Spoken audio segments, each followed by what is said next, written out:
Speaker recognizes Representative Cochran. Thank you, Mr. Speaker. I would ask that my colleagues consider the impact of this bill at many levels, let alone the idea of the infringements upon the collective bargaining process between the employer and the employee and how this negates that process.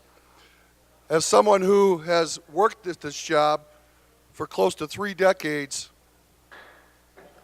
Members, one of our colleagues is attempting to address the House. I would appreciate your attention. Thank you. The Speaker recognizes Representative Cochran. thank you, Mr. Speaker. I could talk a little louder if I should. But the idea that the impact upon communities, you know, it's, as someone who has worked this job, we in the Metro Lansing area have formed many collaborative efforts. And I think a lot of communities need to be looking at this as a regional effort. You know, rather than poaching the employees from neighboring communities that the municipalities have trained and invested in and asking them to come into these smaller communities to do this work, my biggest concern that I have with this bill is the liabilities.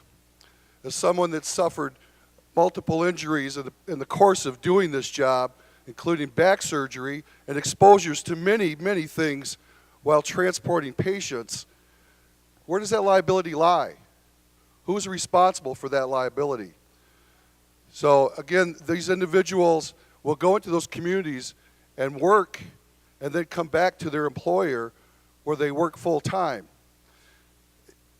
I read a letter from a fire chief in Allendale, an impassioned support of this legislation. You know, Allendale to me is a prime example of a regional effort. It's a community that's contiguous to Grand Rapids, and they are the perfect opportunity where they can work with the city of Grand Rapids and form a regional department, whether that's the idea of whether or not they absorb or they merge or just have automatic aid. But I think that's where these considerations need to take place, you know, rather than attempting to poach these employees and have them work elsewhere. They already have the ability for those departments that belong to the IAFF, the International Association of Firefighters, and FOAM, and those union organizations. They have the ability, if they so choose, to no longer belong to those organizations by paying a service fee.